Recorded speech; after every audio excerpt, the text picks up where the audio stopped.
All right, so on part B, we're talking about how to use the compound microscope. All right, so the very first thing that you want to do is you want to turn on the light source. So the light source is down here. The second thing is you want to make sure that the course adjustment has the stage as far away from the lenses as possible. That's so that you have working room to put your slide in and out, and especially if your slide was not a permanently mounted slide like this one, but a wet mount slide. If it was a wet mount slide and you were too close, you are likely to get that on the lenses, and that's not, you don't really want to do that. Then you're going to start with it far away. You're also going to start with it with the scanning lens in place. And you're going to put your slide or whatever you would like to look at underneath the scope. Now, these permanently mounted slides, like I said before, are ones that are basically they have something underneath a cover slip that is epoxied onto there. I like to always say, sort of as a joke, but when you're looking at things under these that are permanently mounted, they're dead. All right, and I say that because I've had people say to me, they're not moving. And they're not moving because they're not alive. All right, so anyway, you put the thing under the microscope. In this case, what they're trying to show you is two things. One thing is how to focus the microscope, so that's what we're going to talk about first. And second, what you would actually see. This is the letter E. The letter E, if I held it up in front of me, would look just like the E on a text. And I'm putting it down on the microscope just like what I would view. All right? So what I'm going to do to start with focusing is I'm going to look through the microscope and get the E in the middle. All right? So sometimes you can sort of see it from the side, and you can see where, you can at least see where the circle is and sort of center that. That gives you a good start. Then you can look through the microscope and get it in focus with the coarse adjustment knob. So you're going to focus up until you see something. So I would be looking through here, trying to find the letter E, and right now I see it pretty well, and I want to center it.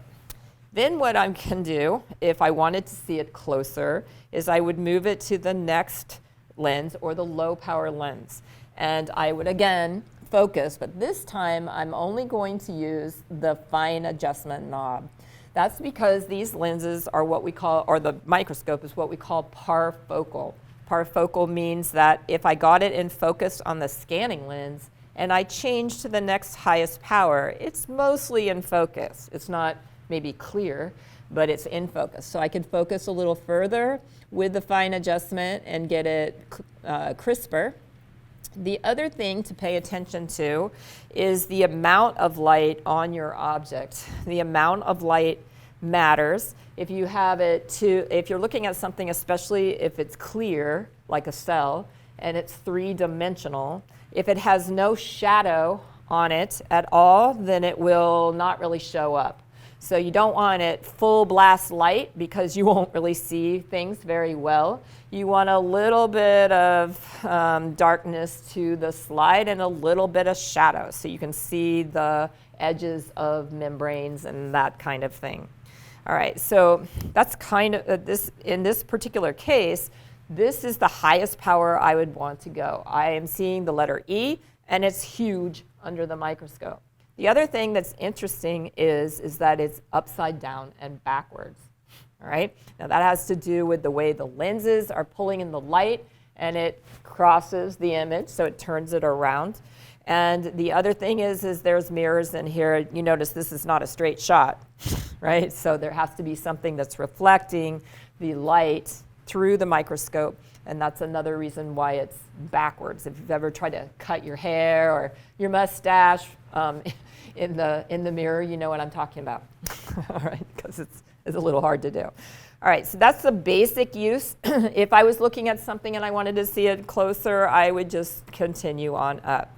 If I was going to use the oil immersion lens, what I would do is stop the rotation of the lenses between here and here, place a drop of oil right there, and slide it on.